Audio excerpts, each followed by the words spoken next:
Boa noite, graça e paz para quem está entrando. Sejam bem-vindos. Fala, Paulinho. Graça e paz, meu querido.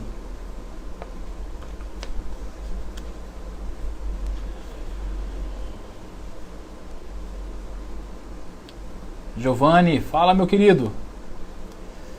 A paz do Senhor, Rosana. Graça e paz, querida. Isso aí, vamos lá então para mais uma aula aí na nossa sala aí virtual, né? #SouFonte. Vamos falar hoje sobre bibliologia. Rosilene, graça e paz. Liu, paz do Senhor, querida. André Araújo, boa noite, querida. Seja bem-vinda também. Então hoje a gente vai falar sobre a veracidade bíblica. É uma aula que eu gosto bastante. Tem bastante conteúdo para dar para vocês hoje. Não sei se eu vou conseguir dar tudo numa aula só.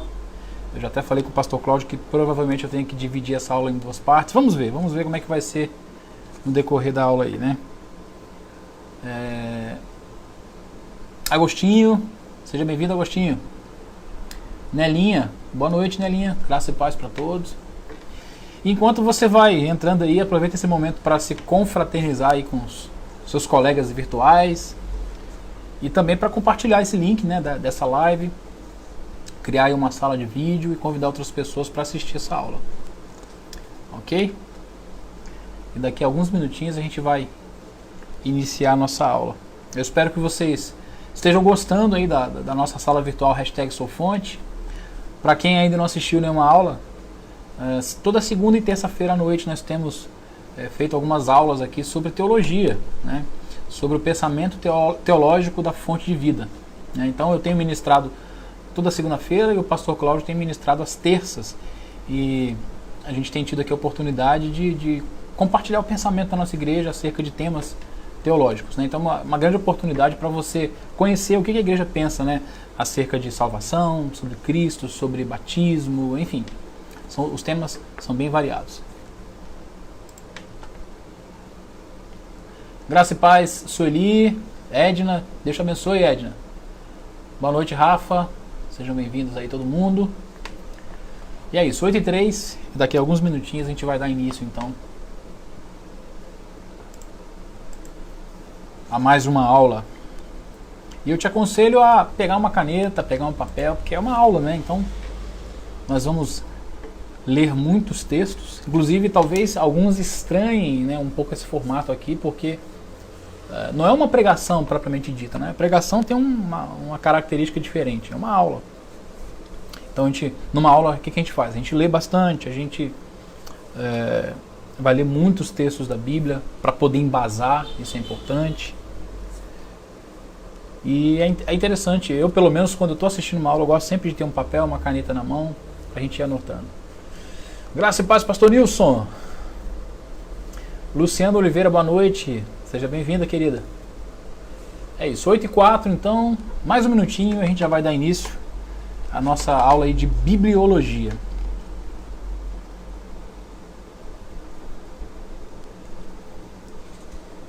Hoje é uma aula introdutória nesse tema, né?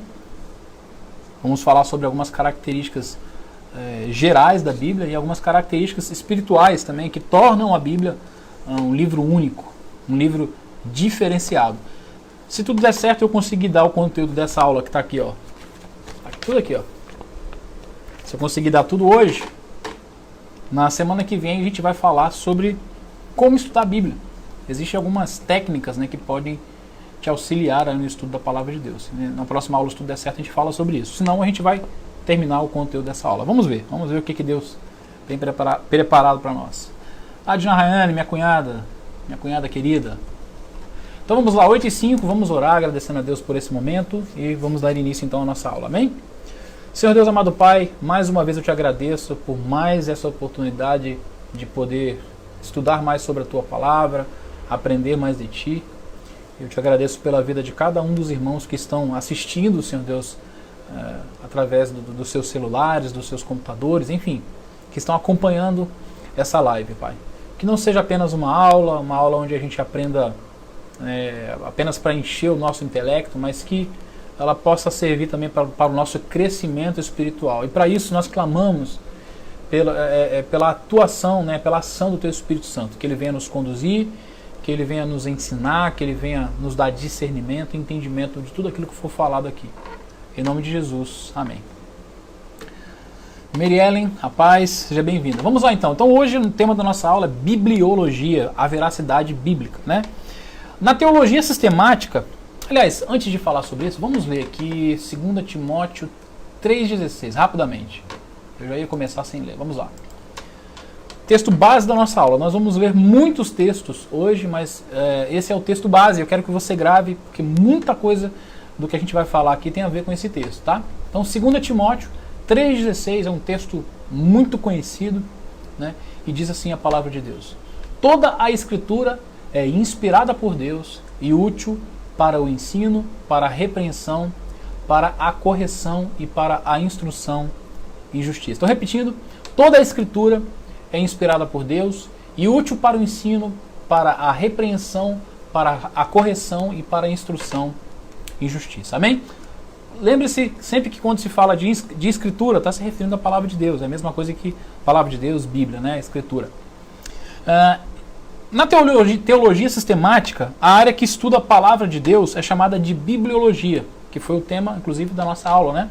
Vocês devem ter visto a divulgação aí, bibliologia, a veracidade bíblica, né?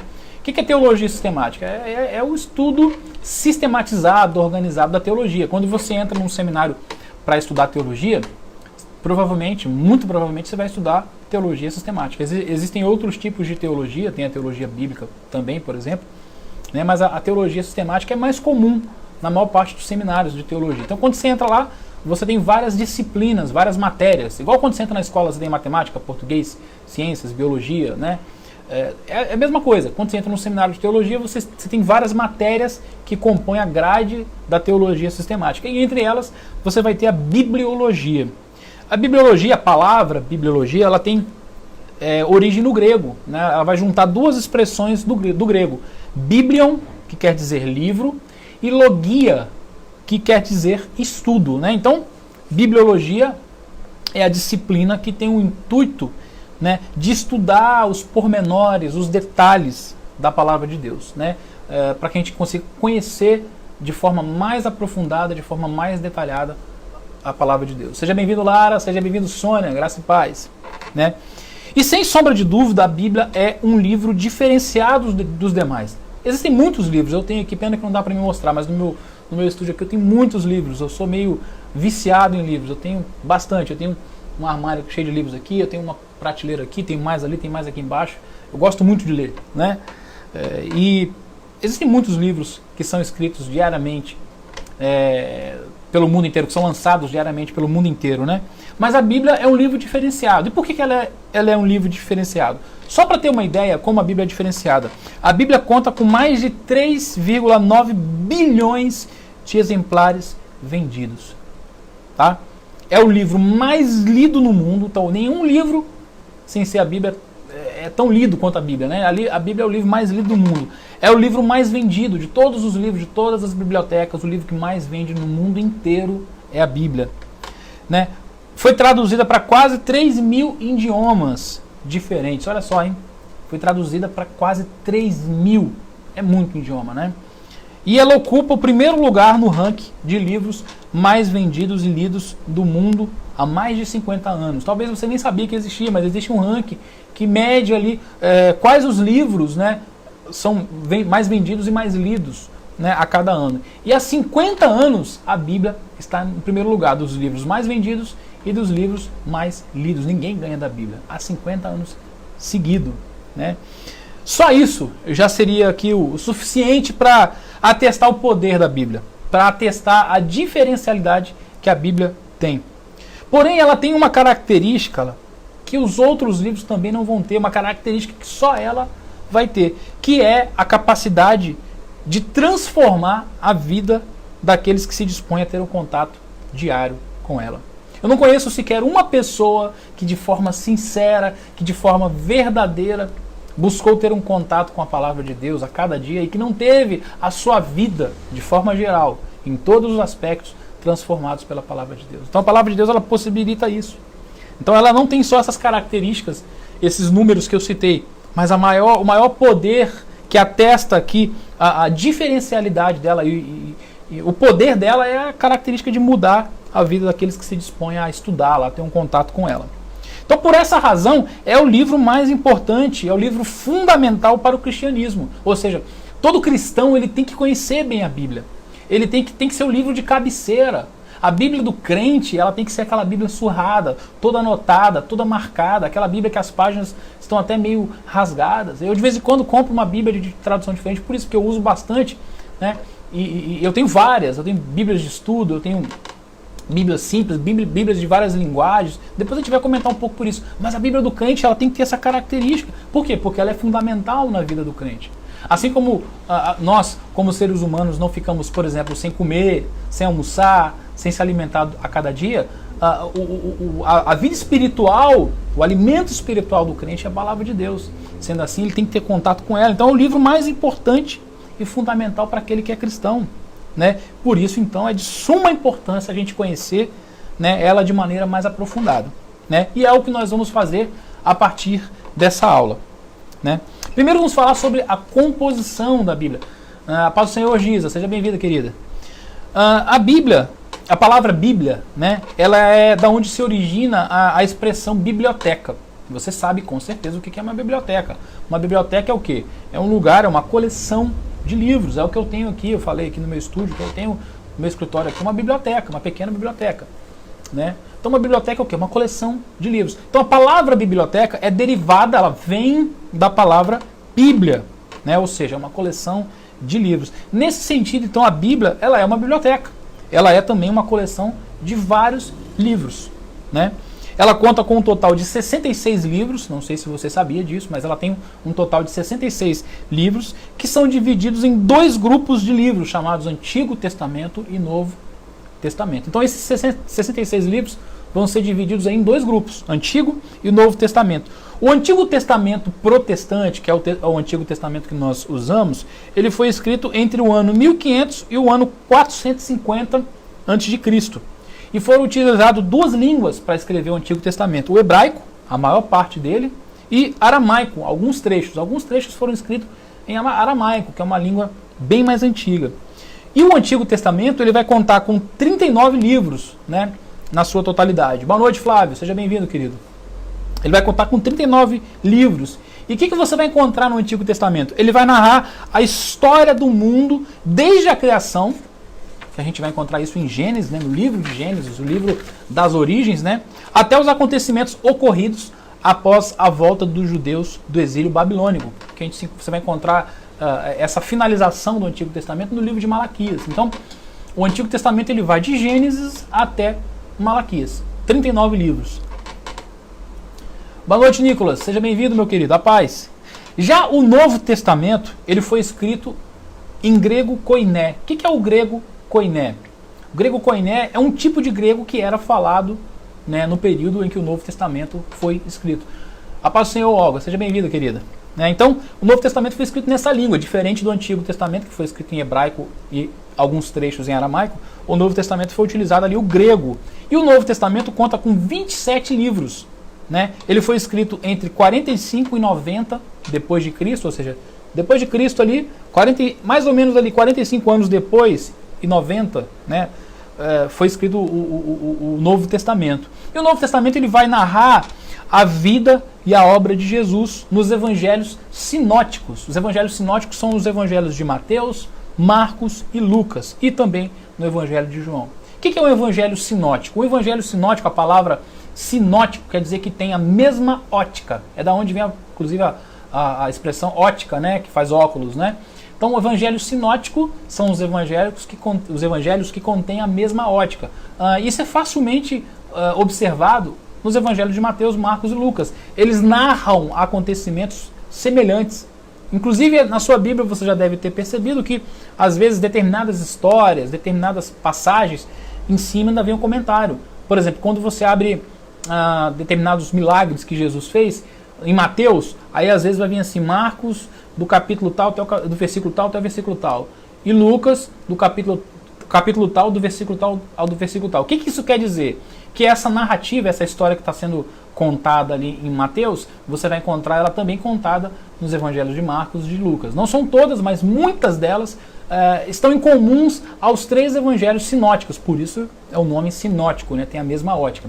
João é um evangelho também, mas ele não se enquadra nessa categoria dos evangelhos sinóticos, porque ele tem uma característica peculiar. O João é um evangelho mais teológico, então alguns milagres, algumas coisas que ele registra sobre a vida e a obra de Jesus são bem específicos e você não vai encontrar nos outros evangelhos, tá? Então, são 4 evangelhos, Mateus, Marcos, Lucas e João. Lembrei até do pastor Nilson, né? Atos dos Apóstolos. Então, Mateus, Marcos, Lucas e João, que são os evangelhos. E depois você vai ter, além dos evangelhos, né? O Novo Testamento conta também com as 13 cartas do apóstolo Paulo. 13 cartas, olha só, Paulo, do Novo Testamento, é o autor que escreveu mais livros, né? De 27, 13 são de autoria dele, né? Depois você vai ter os Atos dos Apóstolos, que, como o próprio nome sugere, narra aqui o ministério dos apóstolos e vai falar também sobre o surgimento da igreja primitiva. Depois você vai ter 8 epístolas, chamadas epístolas católicas ou universais. Não se assuste com o termo católico. O termo católico quer dizer universal. Então, quando essas epístola quer dizer carta, né? As 8 cartas universais ou cartas católicas, não está se referindo à igreja católica, mas a cartas universais que foram escritas para toda a igreja. É nesse sentido. E essas 8 cartas universais ou católicas tem vários autores, vai contar com vários autores. E tem dentro do seu conteúdo instruções e resoluções de conflitos, né? E outras orientações para a igreja primitiva, né? Você vai encontrar Pedro, João, 1 João, 1 e 2 Pedro, 1 e 2 e 3 João, Hebreus e por aí vai. Tiago, né? E por fim, a gente vai ter o livro de Apocalipse, que é o último livro da Bíblia, que é o livro que vai falar dos acontecimentos do fim dos tempos, né? Que é o Apocalipse de João, que também foi escrito por João, ok? Então, no todo, a Bíblia, como a gente já falou aqui, ela conta com 66 livros, divididos aí em Antigo e Novo Testamento, sendo que no Antigo Testamento você tem 39 livros e no Novo você tem 27. E a Bíblia toda, os 66 livros, ela foi escrita em aproximadamente 1.600 anos. Ou seja, ela demorou 1.600 anos para terminar. Ou seja, às vezes um autor aí, ele demora às vezes meses ou até um ano para terminar um livro, né? A Bíblia demorou 1.600 anos para ser composta, né? Se a gente pegar desde o primeiro livro até o último livro, desde o primeiro livro, Gênesis, até Apocalipse, então ela demorou o total aí de 1.600 anos. E ela foi escrita, ela contou com 40 escritores diferentes. Dentre esses escritores, nós vamos encontrar pescadores, reis, médicos, copeiros, pastores, artesãos e profetas. Ou seja, vários tipos de pessoas, né? Vários tipos de profissões, né? E conta, isso que é impressionante, a Bíblia conta com uma unidade temática incrível, uma unidade temática sobrenatural. Por quê? Apesar de ter sido por muitas pessoas que não viveram, muitas delas não viveram no mesmo período e de serem de níveis sociais e culturais diferentes, elas falam exatamente do mesmo tema, a pessoa e a obra de Jesus Cristo. Isso é muito interessante. Como é que pode a Bíblia. Como é que pode um livro que demorou 1.600 anos para ser escrito, tá? Contou com 40 escritores diferentes. Muitos desses nem se conheceram, moravam em locais completamente distantes alguns dos outros, tinham profissões, níveis sociais, culturais diferentes, mas mesmo assim você vai ver uma unidade de Gênesis e Apocalipse sobrenatural. Então, isso também é uma característica que torna a Bíblia um livro único, um livro diferenciado.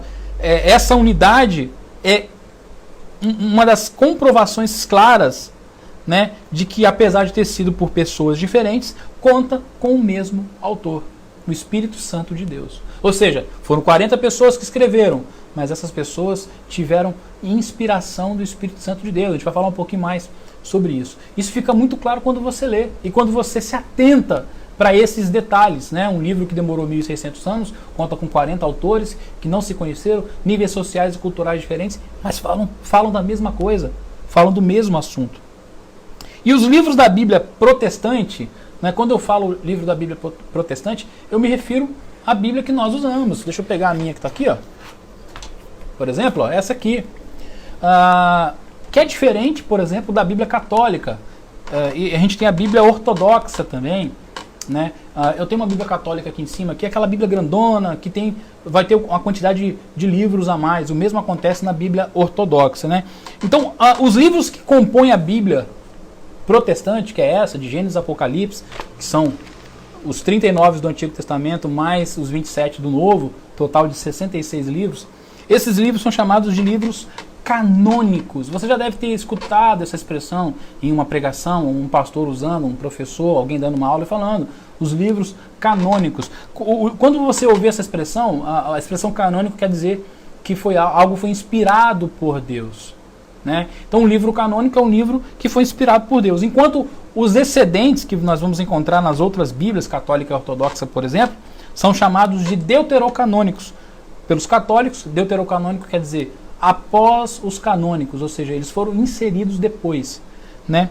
E apócrifos, não inspirados pelos protestantes, né? Então os protestantes, nós, né, evangélicos, não consideramos esses livros como inspirados por Deus. Esses livros podem até ter um valor histórico, mas a gente não considera eles como palavra de Deus, não considera que foi o Espírito Santo de Deus que inspirou os autores para escrever, né? E quando a gente estuda a Bíblia de maneira minuciosa, de maneira bem detalhada, a gente vai perceber mais ainda, vai confirmar mais ainda o quanto ela é única, o quanto ela é diferenciada. Em primeiro lugar, ela vai ter a característica de revelação. Como assim de revelação? Eu quero ler alguns textos com vocês, quem quiser acompanhar. Mateus 16, 16 a 17 diz assim: respondendo Simão Pedro disse, o Senhor é o Cristo, o Filho do Deus vivo. Então Jesus lhe afirmou, bem-aventurado és você, Simão Barjonas, porque não foi carne e sangue que revelaram isso a você, mas meu Pai que estás nos céus. Outro texto que eu quero ler mais dois textos que vão falar sobre a questão da revelação, é Isaías 45:5, que diz, eu sou o Senhor e não há outro, além de mim não há Deus, e eu o cingirei, mesmo que você não me conheça. Porque os meus pensamentos não são os pensamentos de vocês, e os caminhos de vocês não são os meus caminhos. O que a gente percebe nesses três, eu separei três aqui, versos apenas para a gente ler. A gente percebe Deus se revelando, né? Deus sempre desejou ter um relacionamento íntimo e profundo com o homem, e por isso, através da Bíblia, ele vai nos revelar verdades espirituais com respeito à sua pessoa e com respeito à sua vontade. Esses textos que a gente leu são exemplos disso. Então a gente vai encontrar a Bíblia, a revelação de Deus. Deus se revelando através da palavra para o homem. Revelando os seus atributos, revelando a sua vontade, revelando o seu querer, revelando aquilo que agrada a ele, se revelando como pessoa a nós. Então, a primeira característica que a Bíblia tem, que a gente percebe também, que mostra que ela é um livro único, é que ela tem essa característica da revelação. A Sônia está perguntando quais os livros apócrifos. Aí vai depender, eu não vou lembrar todos de cabeça agora, mas tem uma quantidade de livros apócrifos na Bíblia Católica e outra quantidade na Bíblia Ortodoxa. Tá? Na Bíblia Ortodoxa tem duas variações ainda, então não vou lembrar todos de cabeça, né? Mas se você pesquisar na internet é fácil você achar lá, só colocar os livros apócrifos que vão aparecer. Tá, ok? Vou ficar te devendo hoje porque realmente não estava preparado para isso. Apesar de que eu acho que em alguma aula aqui da nossa revista a gente fala sobre isso. Mas a gente pode, de repente, abordar isso numa próxima aula. Tá, ok? Então vamos dar continuidade aqui. Então a primeira característica é a revelação. A Bíblia é a palavra de Deus que se revela, é Deus se revelando a nós. É Deus falando conosco quem Ele é, a sua vontade, né? Então se revelando. Outra característica da Bíblia é a inspiração. A gente leu no primeiro texto de Timóteo, toda a escritura é inspirada por Deus, né? Então o apóstolo Paulo ele começa já dizendo que ela é inspirada por Deus. A palavra usada por Paulo no original, no grego aqui, a palavra grega theopneustos. O que quer dizer theopneustos? Quer dizer soprada por Deus, literalmente soprada, traduzindo de forma literal, é soprada por Deus. Então, eu poderia traduzir literal aqui, toda a Escritura é soprada por Deus e útil para o ensino, para a repreensão, para a correção e para instrução e justiça. Pedro, o apóstolo Pedro, ele vai dizer em 2 Pedro 3,9 o seguinte: o Senhor não retarda a sua promessa, ainda que alguns a julguem demorada. Pelo contrário, Ele é paciente com vocês, não querendo que ninguém se perca, mas que todos cheguem ao arrependimento. Deixa eu ver se eu abri o texto errado. Não, desculpa, eu li o texto errado. Peraí. É aqui, ó.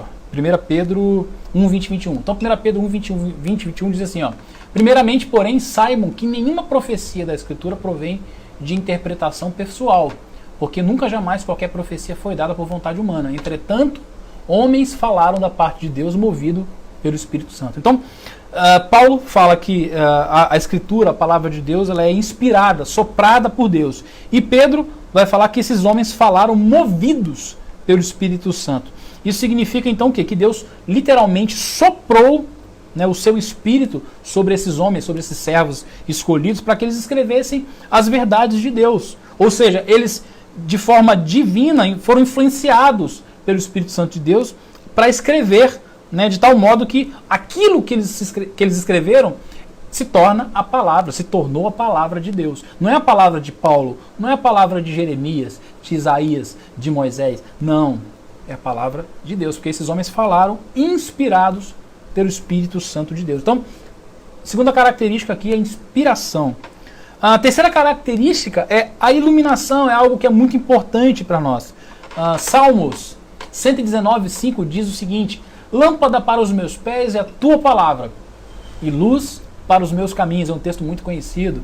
Salmo 119:30, um pouquinho mais à frente, né? No mesmo capítulo, vai dizer assim: a revelação das tuas palavras traz luz e dá entendimento ao simples. Então a palavra também tem essa característica de iluminar. Ela ilumina. Mas em que sentido? Se você for procurar no dicionário, eu procurei até aqui no dicionário Michaelis mesmo, a palavra iluminar significa derramar, difundir, espalhar luz em ou sobre e encher-se de luz, né? Então, mediante a influência do Espírito Santo, a palavra de Deus faz isso conosco. Ela nos ilumina, ela nos dá entendimento, de tal forma que nos leva a entender as verdades que contém na palavra de Deus, que contém nela, né? Nesse processo, o que vai acontecendo com o homem? O homem vai sendo cheio, vai sendo infundido dessa luz. Essa luz passa, então, a direcionar o caminho do homem. Por isso que Davi escreveu: lâmpada para os meus pés é a tua palavra e luz para os meus caminhos. Quem nasceu na igreja aí, na IBF, na EBD, você tinha que decorar esse texto, né? Lâmpada para os meus pés é a tua palavra e luz para os meus caminhos. Então, que sentido que a Bíblia é uma lâmpada? É no sentido literal? Ela acende igual uma lanterna? Não, mas ela vai iluminar os meus caminhos. Ela vai iluminar, como diz Salmo 119 e 130, ela vai me dar entendimento, né? E é interessante que ela fala que dá luz e entendimento aos simples, aqueles que são simples de coração. Então, terceira característica da palavra de Deus é a iluminação. A quarta característica da palavra de Deus é a autoridade. Geralmente, os cristãos dizem que a Bíblia é a única regra de fé e de prática, né? Não sei se você já disse isso, né? Mas é muito comum você ouvir de pastores e de cristãos, principalmente os mais antigos, falar: não, a Bíblia é a única regra de fé e de prática do cristão. Ou seja, o cristão não se deixa conduzir por qualquer coisa. O cristão não se deixa conduzir por filosofias, por livros de autoajuda. O cristão verdadeiro, a sua única regra de fé, ou seja, daquilo que ele acredita, e de prática, daquilo que ele vive, é a palavra de Deus. Sendo assim, ela tem autoridade, mostra que ela tem autoridade. E o pastor americano R.C. Sproul, ele comenta o seguinte em um dos seus livros: observe a intimidade entre essas duas palavras, autoridade e autoria. Ambas contêm a palavra autor. Os reformadores diziam que, embora a Bíblia apresentasse um livro de cada vez e tivesse escrita por seres humanos, o autor supremo da Bíblia não foi Paulo, Lucas, Jeremias ou Moisés, e sim Deus mesmo.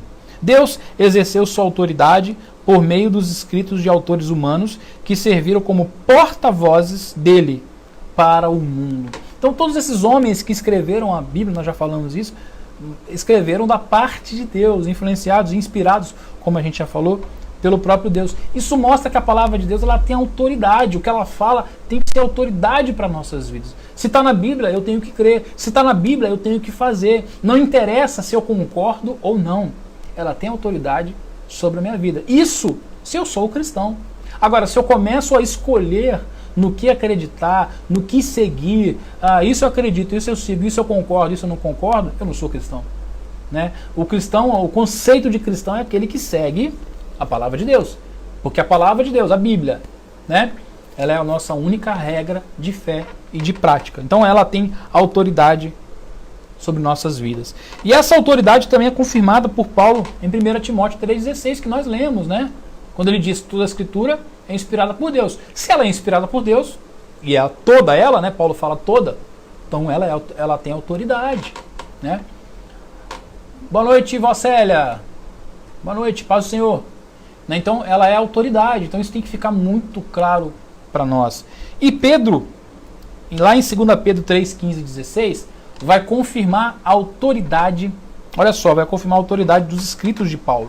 Ele vai dizer o seguinte: e considerem a longanimidade do nosso Senhor como oportunidade de salvação, como também o nosso amado irmão Paulo escreveu a vocês, segundo a sabedoria que lhe foi dada, ao falar a respeito desses assuntos, como de fato costuma fazer em todas as suas cartas. Nelas, nas cartas de Paulo, há certas coisas difíceis de entender, que aqueles que não têm instrução e são instáveis deturparão, como também deturparão as demais escrituras para a própria destruição deles. O que Pedro está fazendo aqui? Paulo está confirmando que Pedro está confirmando que os escritos de Paulo eram escritos inspirados por Deus, faziam parte das escrituras. Quando ele diz, né, como também deturparão as demais escrituras, ou seja, Paulo faz parte daquele grupo das escrituras.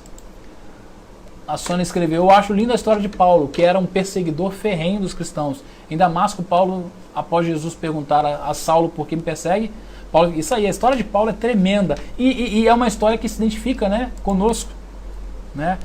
Eu tenho até uma mensagem, talvez eu pregue ela em breve, sobre isso, sobre a similaridade que há entre nós e o apóstolo Paulo. Né? E é um homem que foi realmente transformado, né? De perseguidor passou a ser perseguido. Isso aí, Sônia, o livro de Atos é uma aula sobre a igreja primitiva.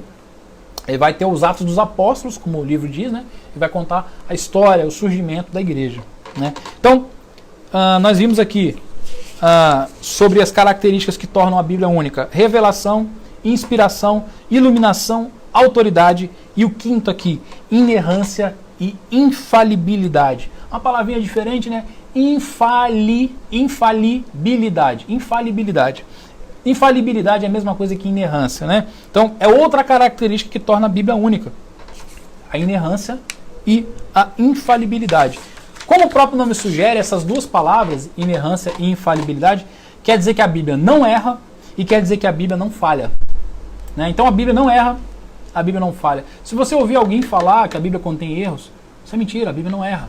Se você ouvir alguém falar que a Bíblia contém falhas, isso é mentira também. A Bíblia ela é inerrante e ela não falha, ela não pode falhar. Né? E Cristo, o próprio Cristo confirmou isso. Nós vamos em Mateus 5,18, Jesus falando assim: porque em verdade vos digo, até que o céu e a terra passem, nem um i ou um tio jamais passará da lei, sem que tudo se cumpra. A lei é a palavra de Deus. É um dos nomes que é usado para a palavra de Deus. Então, Jesus falou que até que o céu e a terra passem, até que tudo isso se acabe, nenhum tio, nenhum i, nenhum tio, nada vai ser tirado da palavra de Deus sem que se cumpra. Ou seja, mostra que não falha, mostra que ela não erra. Ele também disse em João 10,35, exatamente o que eu vou ler para vocês: a Escritura não pode falhar, ela não falha, ela é inerrante. E ele vai dizer também em João 17 o seguinte: santifica-os na verdade, a tua palavra é a verdade. É Cristo orando ao Pai pelos discípulos, e ele fala: Senhor, Pai, né, santifica-os na verdade, a tua palavra é a verdade. Olha que tremendo, o próprio Cristo ressaltando que a palavra de Deus, ela é a verdade, ela não é uma verdade, ela é a verdade de Deus para nós. E além disso, novamente citando o pastor R.C. Sproul, que eu citei anteriormente, ele diz o seguinte no mesmo livro: Jesus apoiou frequentemente seus argumentos no Antigo Testamento, dizendo apenas, está escrito, para resolver uma disputa teológica. Então era muito comum Jesus, quando ele entrava ali num embate teológico sobre algum tema ou outro, o que ele falava? Está escrito, comprovando a veracidade da palavra de Deus. E ele citava uma porção do Antigo Testamento, comprovando que aquela porção era realmente uma porção inspirada por Deus, uma porção da palavra de Deus, né? Deixa eu ver como é que está nosso horário. Eu estou correndo um pouquinho para a gente poder terminar tudo hoje. Eu acho que vai dar para a gente falar tudo hoje.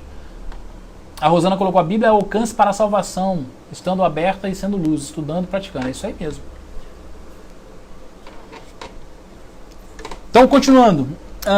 Outra característica também que comprova a unicidade da Bíblia, que ela é um livro único, é a profeticidade. Ou seja, a Bíblia também é um livro profético. É um livro que contém muitas profecias e muitas dessas profecias já se cumpriram. Algumas estão se cumprindo, né? E as profecias da Bíblia que se cumpriram são com certeza uma das mais incríveis evidências da sua inspiração divina, né? Já que nelas Deus vê o futuro que o homem não pode ver. Deus viu o futuro e ele fez o quê? Mandou os profetas, os homens, os escritores escreverem. E o que ele previu aconteceu. Algumas coisas ainda estão para acontecer. Centenas dessas profecias já se cumpriram, até o último detalhe, sendo que a maioria delas se cumpriu após a morte do seu escritor. Ou seja, aconteceu muitas vezes do escritor profetizar, escrever alguma coisa e após a morte dele aquilo se cumprir, né? Então isso é muito interessante também.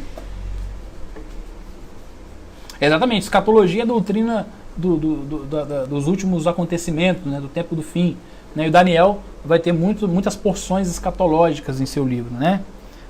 Assim como o Apocalipse e outros livros também. Alguns dos evangelhos têm trechos escatológicos também.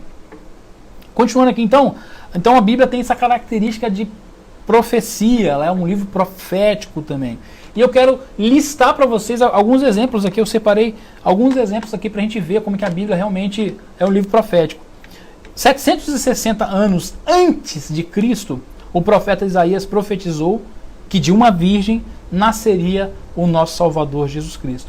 A gente vai encontrar isso em Isaías 9, é um texto muito conhecido, mas eu quero ler com vocês rapidamente, que diz assim, Isaías 9, versículos 6 e 7. Porque um menino nos nasceu, um filho se nos deu, o governo está sobre os seus ombros, e o seu nome será maravilhoso, Deus forte, Pai da eternidade, Príncipe da paz. Ele estenderá o seu governo e haverá paz sem fim sobre o trono de Davi e sobre o seu reino, para estabelecer e para firmar com juízo e com justiça desde agora e para sempre. O zelo do Senhor dos Exércitos fará isso. Então isso foi uma profecia que foi proferida através do profeta Isaías, né? Simplesmente 760 anos antes de Cristo nascer. Muito antes de Cristo nascer foi proferida. E a gente vai ver o cumprimento dessa profecia lá no Evangelho de Mateus, 760 anos depois, né? O Mateus registra assim, Mateus 1,18. O nascimento de Jesus Cristo foi assim: Maria, sua mãe, estava comprometida para casar com José, mas antes de se unirem, ela se achou grávida pelo Espírito Santo. Olha que interessante. Mateus registra aqui o cumprimento da profecia de Isaías, do nascimento de Jesus Cristo. Outra profecia que se cumpriu nós vamos encontrar em Salmos 22:8, que vai descrever a situação da disputa das vestes de Jesus. Quando Jesus foi crucificado, em determinado momento, os soldados brigaram ali, disputaram pelas vestes de Jesus. E em Salmo 22:18 foi escrito por Davi aproximadamente 3.000 anos antes, ou seja, do tempo que nós estamos, né? Mais ou menos 1.000 antes de Cristo nascer. E Davi prediz o que iria acontecer. Quer ver? Vamos ler aqui o Salmo 22:18. Davi diz o seguinte: repartem entre si as minhas roupas, e sobre a minha túnica lançam sortes. E a gente vai ver o cumprimento dessa profecia lá em Marcos 15:24, que diz: então o crucificaram e repartiram entre si as roupas dele, tirando sorte para ver o que cada um levaria. Então isso aconteceu muitos e muitos anos, 1.000 anos depois, né, de Davi ter escrito isso, aconteceu. Os soldados brigaram ali para ver quem ficaria com as vestes de Jesus. Então, profecia sendo cumprida.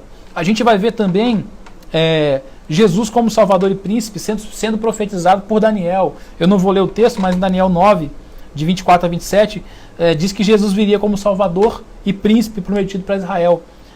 483 anos depois que o imperador persa desse aos judeus permissão para reconstruir a cidade de Jerusalém, que estava em ruínas naquela época. Ou seja, muitos anos, Daniel profetizou que Cristo viria e Cristo veio. Ou seja, não tem como negar, né? Jesus Cristo cumpriu mais de 300 profecias.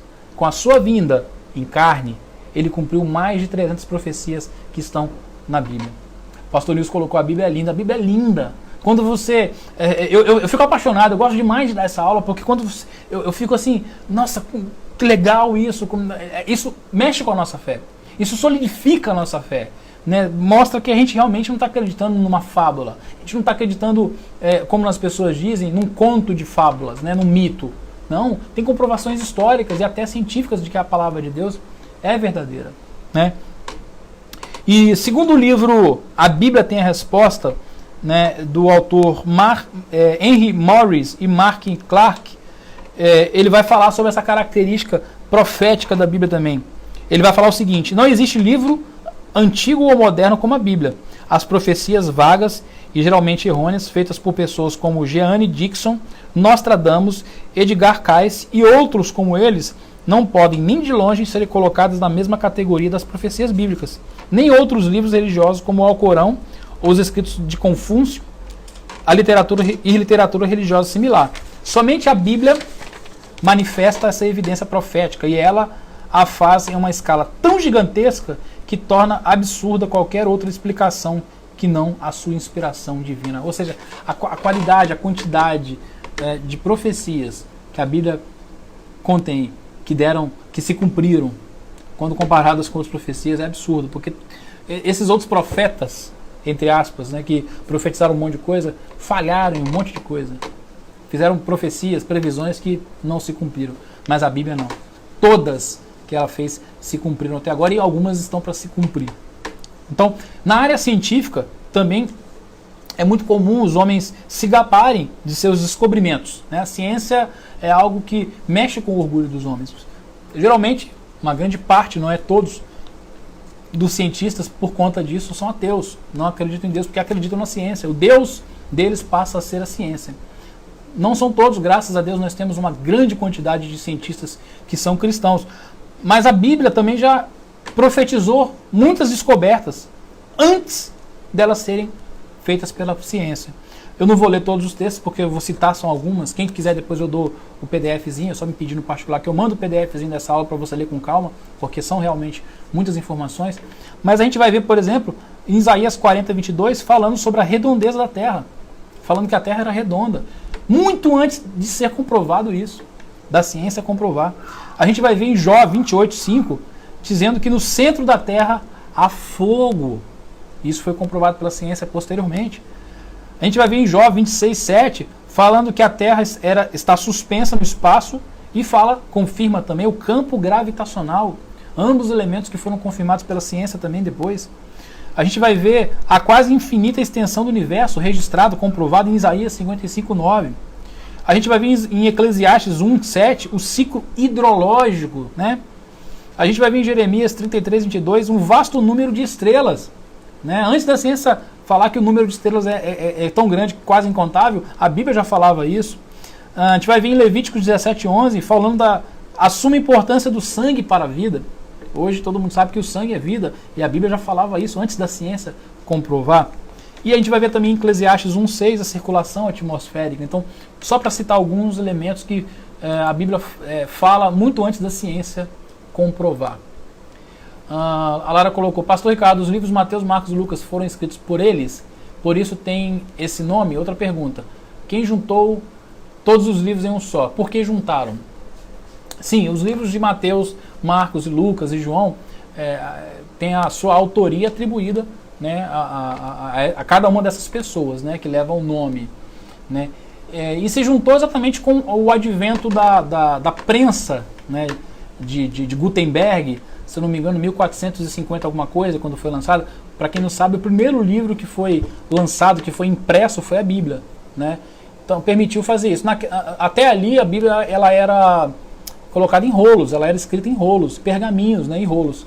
Então você imagina, você não conseguiria de forma alguma carregar a Bíblia toda, porque às vezes era um rolo para um livro, né? Era pesado, então não era, era tudo copiado manualmente. Então resolveram juntar para facilitar, né? E essa história de quem juntou é que leva à questão da canonicidade dos livros, ou seja, teve concílios e reuniões para poder fazer isso, para poder decidir quais livros eram aprovados pela igreja, que eram considerados como inspirados por Deus e quais não eram. Os livros apócrifos, que a gente comentou no comecinho da aula, eles foram livros que foram inseridos depois, né? Por isso que eles são chamados de deuterocanônicos, que deuteros quer dizer depois, ou seja, depois dos canônicos, eles foram inseridos depois, né? Então a Bíblia foi juntada por isso. Você imagina a gente carregar 66 livros em rolo, em pergaminho? Não dava, né? Então espero ter respondido a sua pergunta, senão você pode colocar que a gente tenta responder novamente. Uma pergunta muito boa, pergunta bem interessante. Então, continuando aqui, uma outra coisa que vai dar para a gente finalizar, 8h46 agora, eu quero falar um pouquinho sobre a preservação da palavra de Deus, né? A Bíblia é com certeza um dos livros que mais sofreu perseguição. Que monte de palavra difícil, né, Lara? É verdade. Deuterocanônico, apócrifo, é falta de costume, né? É meio que da área, né? Você como é que fala? Você tem algum, por exemplo, conhecimento na área de pedagogia que eu também não tenho. Aí se eu começar a ler algumas coisas sobre pedagogia, eu vou encontrar termos ali que eu vou ficar perdidinho. Nicolas, pastor, você também já me falou da quantidade de manuscritos também. Foi um grande critério nessas reuniões para comprovar a veracidade dos mesmos. Exato, Nicolas, exato. E é o que eu vou falar agora. A quantidade de manuscritos, né?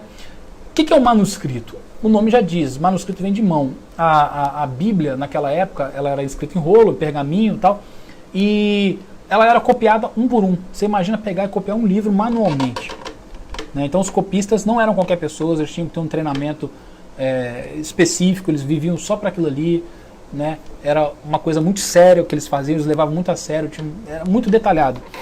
E eles faziam isso, né? Então eu quero falar exatamente isso, porque isso tem a ver com a preservação da Bíblia.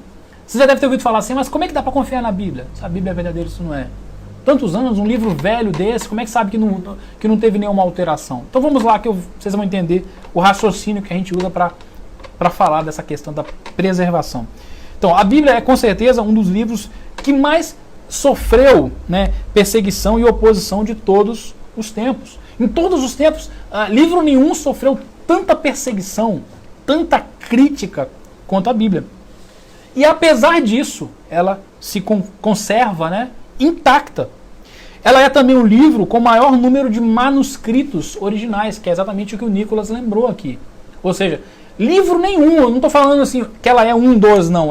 Livro nenhum tem a quantidade de manuscritos originais que a Bíblia tem, né? Ela tem uma quantidade de manuscritos, não os originais, porque os originais de livro nenhum desses antigos tem, né? Mas manuscritos antigos, né? Então a quantidade de manuscritos que a Bíblia tem é muito maior do que vários outros escritos. Porém, é interessante observar que, de forma geral, ninguém duvida, por exemplo, da existência de César, ninguém duvida da existência de Platão, de Homero, né? Só para citar alguns. Já com relação à Bíblia, muitos questionam sua veracidade. Então eu quero analisar alguns fatos com vocês, não são fatos meus, vocês vão encontrar em livros, vocês vão encontrar na internet, se vocês forem pesquisarem. César escreveu entre o ano 100 e o ano 44 a.C., sendo que o fragmento mais antigo existente de seus textos é do ano 900 depois de Cristo. Isso nos dá uma diferença de 1000 anos do original. Então pensa comigo, do período que César escreveu até o período dos manuscritos dele, dá 1000 anos de diferença. Muito tempo depois que César já tinha morrido, já tinha acabado, né? Quase 1000 anos, 900 anos, né? Ele foi no ano 900, dá 1000 anos, dá 1000 anos do original. E de César existem apenas 10, olha só, existem apenas 10 manuscritos do original. Ninguém duvida da existência de César. E o que comprova a existência de César? 10 manuscritos. 10 manuscritos, o povo acredita que César existiu. Vamos continuar. Platão escreveu entre 427 e 347 a.C. E o manuscrito mais antigo de seu trabalho é do ano 900 depois de Cristo. Isso dá uma diferença de 1.200 anos. Ou seja, 1.200 anos do manuscrito dele até a data que Platão morreu. E existem, pasmem, apenas 7 manuscritos de sua autoria. 7 manuscritos. E as pessoas não duvidam da existência de Platão. Você falar que Platão, levantar essa dúvida para os acadêmicos, eles, não, Platão existiu. Mas tem 7 manuscritos só. E eu não estou duvidando da existência de Platão não, tá? Eu acredito na existência de Platão. Acredito que Platão existiu. Mas tem só 7 manuscritos. Né? Homero, que escreveu as Ilíadas e muitas histórias do povo grego, ele escreveu a Ilíada, a famosa Ilíada de Homero, né, no ano 900 a.C. E a cópia mais antiga do seu trabalho é de 400 a.C. Ou seja, 500 anos depois do original. Ao todo, existem 643 manuscritos da Ilíada. Homero, como é um pouco mais novo, tem um número maior de manuscritos, 643 manuscritos de Homero. Aí talvez você pode falar assim, nossa, mas é uma quantidade grande, hein? 643 manuscritos. Vamos ver a Bíblia? Olha só, hein? Já com relação à Bíblia, a diferença é surpreendente. De acordo com o livro Por que Confiar na Bíblia, né, da autora Amy R. Ehring, da editora Ultimato, os números são bem diferentes. O Novo Testamento foi escrito entre o ano 40 e o ano 100 depois de Cristo. E o manuscrito mais antigo que existe é do ano 125 depois de Cristo, que dá uma diferença de 25 e 50 anos. Ou seja, uma diferença bem pequena, dependendo do livro. Ao todo, existem 24 mil. Vou chegar pertinho aqui para você ver. 24 mil manuscritos antigos do Novo Testamento.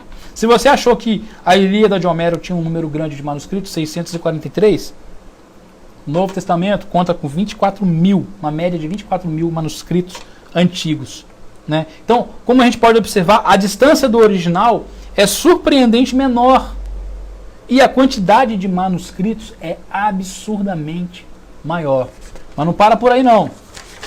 Foram encontrados 5.300 manuscritos de grego, né, do Testamento, língua predominante na época de Cristo. 10.000 manuscritos latinos, né, escritos em latim. E 9.300 porções antigas do Novo Testamento.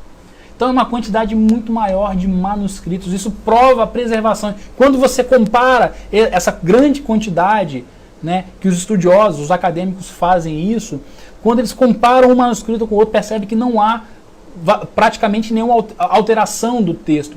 As alterações que dá, às vezes, é de uma palavrinha ou outra que não muda o sentido da frase.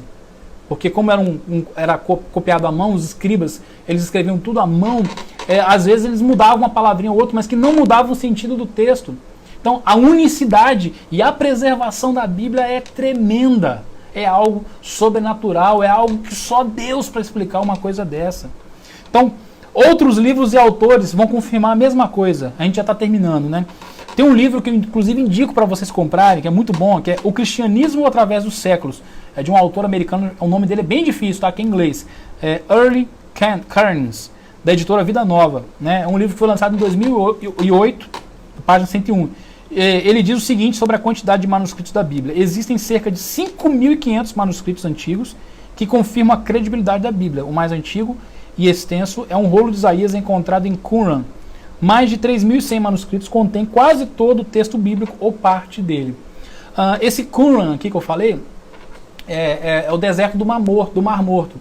Foi uma descoberta que eles fizeram há pouco tempo atrás.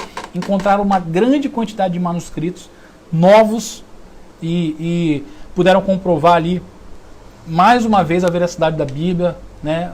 Uma grande quantidade de textos que às vezes não tinha. Eu tenho até no meu blog, eu vou ver se eu acho aqui, vou postar para vocês. Tem um blog meu que está meio abandonado. Tem um texto que eu fiz. Eu gosto de pesquisar sobre essas coisas, né? E eu pesquisei sobre isso. Deixa eu ver se eu acho aqui.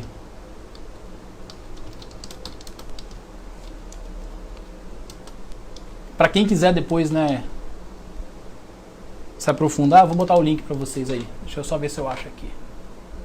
É os chamados Manuscritos do Mar Morto. Vou postar para vocês aqui, para quem quiser, é só clicar no link aí.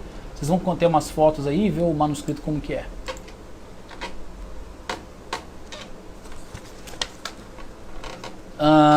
Deixa eu voltar aqui um pouquinho, que eu vou falando, se né? E eu esqueço de olhar os comentários.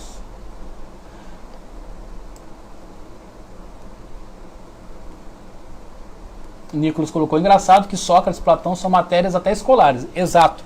E muitos seguem os seus princípios. Aí Jesus, pois é, aí querem questionar a veracidade de Jesus, se Jesus realmente existiu. Tem vários autores. Hoje, na realidade, a figura histórica de Jesus é indubitável, não dá para duvidar. Jesus existiu.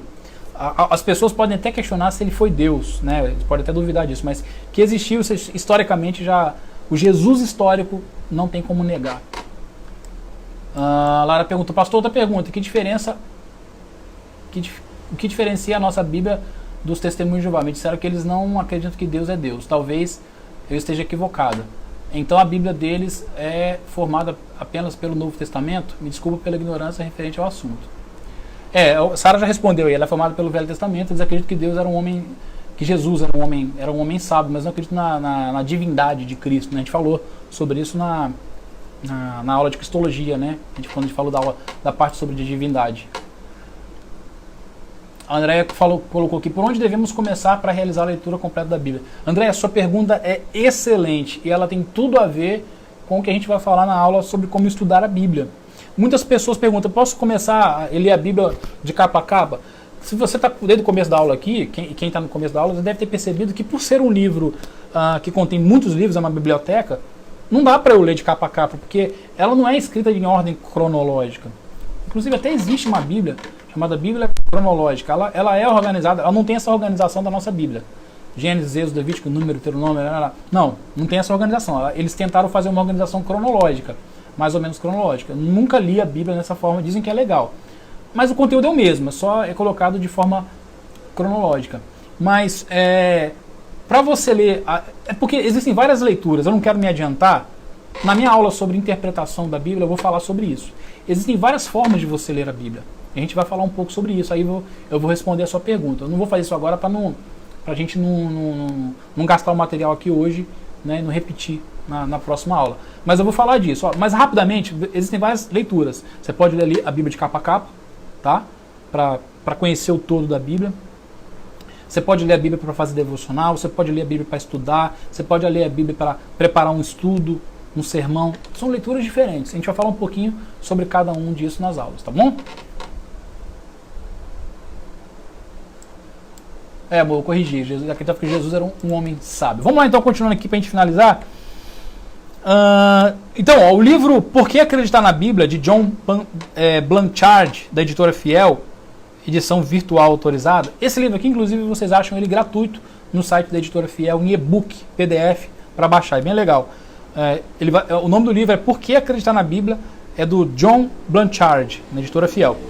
Ele vai dizer o seguinte, que existem mais de 5.000 manuscritos gregos do Novo Testamento e um total maior do que 20.000 fontes antigas.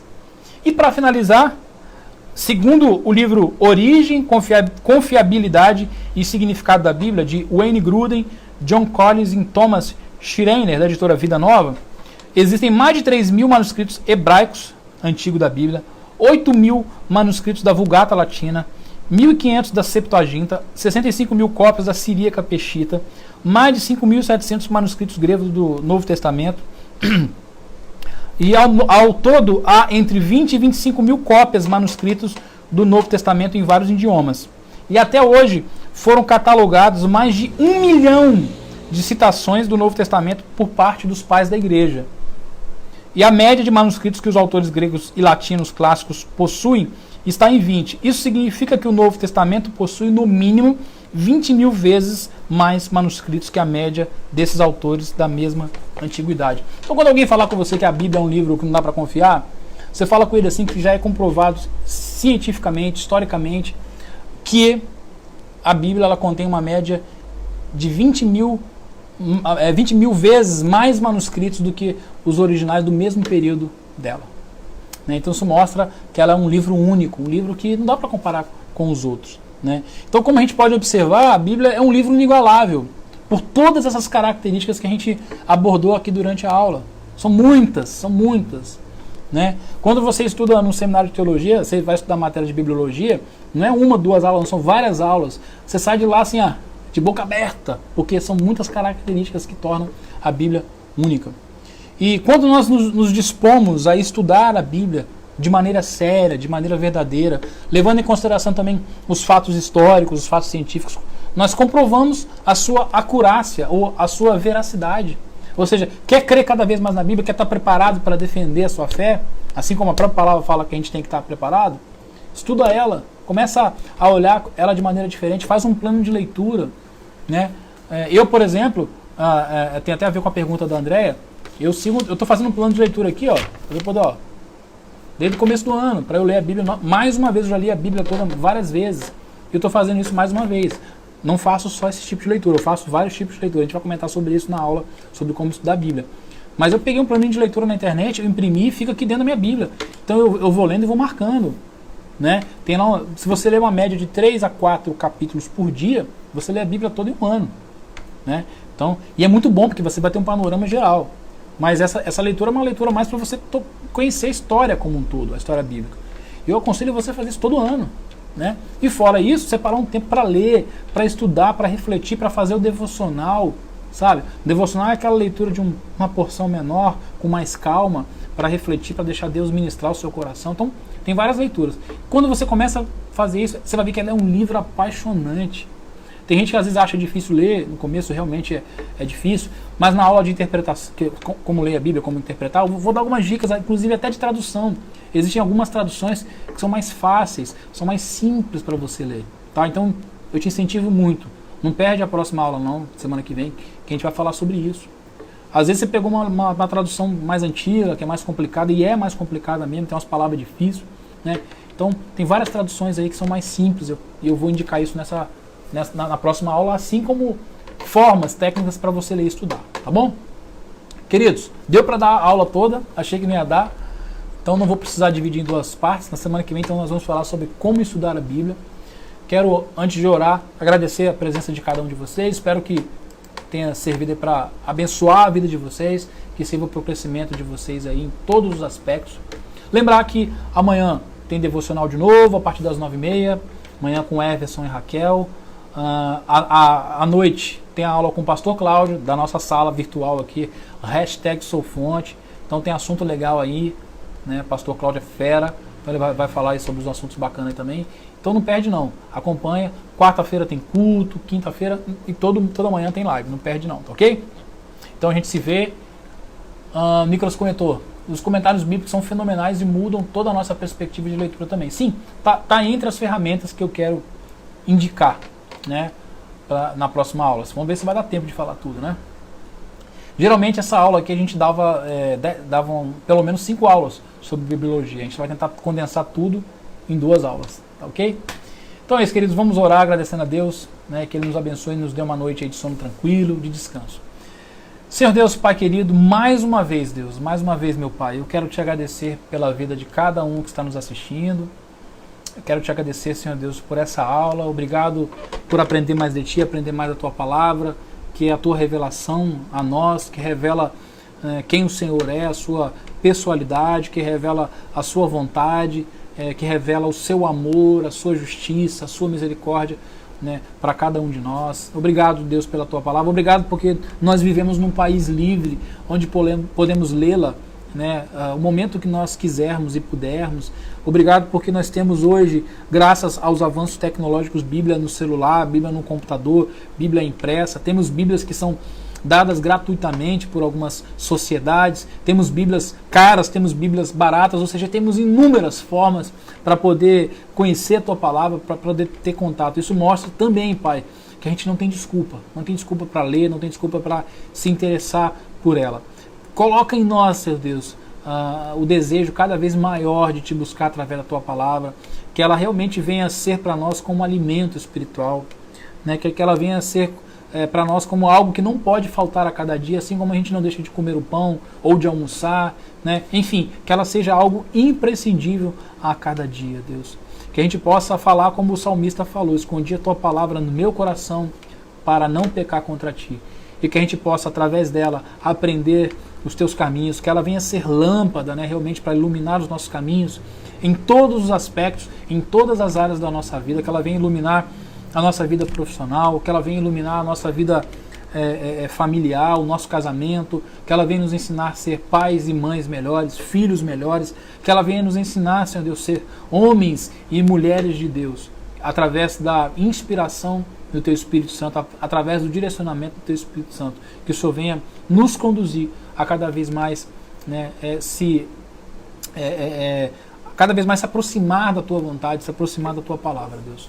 Abençoa cada lar aqui representado, cada vida, nos dá uma noite de sono tranquila, abençoada, de descanso, renova as nossas forças e que possamos nessa terça-feira acordar e ter um dia tranquilo, abençoado na Tua presença, Senhor Deus. Abençoe os nossos pastores, nossos líderes, nas nossas igrejas, em nome de Jesus. Amém. Amém, queridos.